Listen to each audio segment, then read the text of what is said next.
Heart blood को pump करके पूरे शरीर भर में फैलाता है और यही पंप हुआ ब्लड अपने अंदर ऑक्सीजन और पोषक तत्वों को कैरी किए रहता है, जो कि हमारे पूरे शरीर के टिश्यू को ऑक्सीजन और न्यूट्रिएंट्स डिलीवर कराकर हमारे शरीर में एनर्जी को बनवाने में मदद करता है।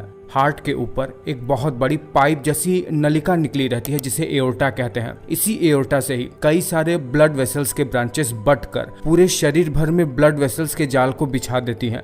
इसके थ्रू ब्लड पूरे शरीर भर के एक एक टिश्यू को ब्रेन से लेकर अंगूठे तक सबको ऑक्सीजन युक्त ब्लड को डिलीवर कराता है।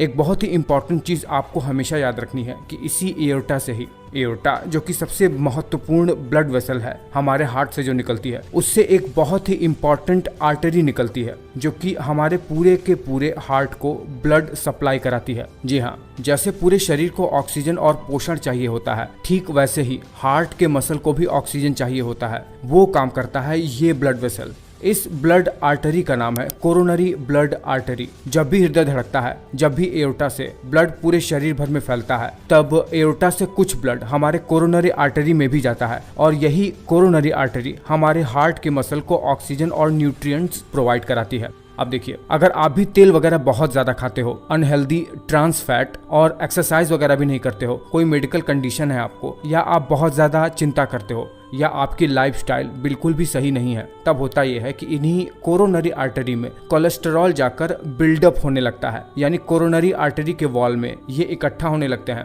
देखिए, ब्लड वेसल 3 लेयर से मिलकर बने हुए होते हैं, जिसमें से जो सबसे अंदरूनी वाली और बीच वाली लेयर होती है, इन्हीं के बीच में ये कोलेस्टेरॉल बिल्डअप होते हैं, जिसे जनरली प्लाक कहते हैं। इसमें जनरली कोलेस्टेरॉल, कैल्शियम और प्रोटीन के फाइबर्स के इकट्ठा हुए कुछ गुच्छे होते हैं। देखिए, जब धीरे धीरे यही कोलेस्टेरॉल यानी प्लाक बहुत ज्यादा ब्लड वेसल के अंदरूनी वॉल में इकट्ठा हो जाता है, तो एक समय ऐसा आता है जब ब्लड वेसल के अंदरूनी दीवार फट जाती है और ये प्लाक ब्लड वेसल के अंदर यानी ल्यूमेन में पहुंच जाता है और ब्लड के फ्लो को डिसरप्ट करने लगता है। जिससे होता यह है कि धीरे धीरे ब्लड का फ्लो ब्लड वेसल के अंदर रुक जाता है और जैसे ही ब्लड का फ्लो रुका, आगे वाले टिश्यू को ऑक्सीजन मिलना ही बंद हो जाता है और न्यूट्रिएंट्स भी मिलना बंद हो जाता है और धीरे धीरे वहाँ की टिश्यू मरने लगती है। अब देखिए, हार्ट के मसल को जैसे ही ऑक्सीजन और न्यूट्रिएंट्स मिलना बंद होता है, वहाँ की टिश्यू तो मरने लगती है और जब टिश्यू मर जाती है उस स्थान की, तो उस स्थान पर बहुत ही ज्यादा इंटेंस पेन होता है। यहाँ पर हम हार्ट की बात कर रहे हैं, तो आपको बता दूं कि हार्ट में बहुत इंटेंस पेन होता है, बहुत ज्यादा, बहुत ही प्रेशर का अनुभव होता है चेस्ट में, लेफ्ट आर्म में भी पेन होता है, अकारण ही स्वेटिंग होने लगती है।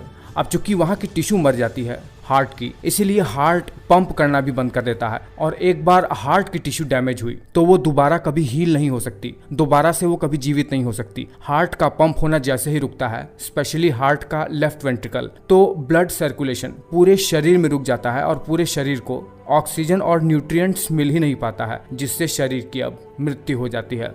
जब हार्ट को ऑक्सीजन और न्यूट्रिएंट्स मिल ही नहीं पाते हैं हार्ट के कोरोनरी आर्टरी में ब्लॉकेज की वजह से, तो इसे ही हम जनरली हार्ट अटैक कहते हैं और मेडिकल की भाषा में इसे मायोकार्डियल इन्फाक्शन कहते हैं। मायो का मतलब मसल होता है, कार्डियक का मतलब हार्ट होता है, इन्फाक्शन का मतलब die due to lack of oxygen होता है। उम्मीद करता हूँ कि छोटे से वीडियो में बहुत सारी जानकारी दे पाने में मैं सक्षम हो पाया हूँ।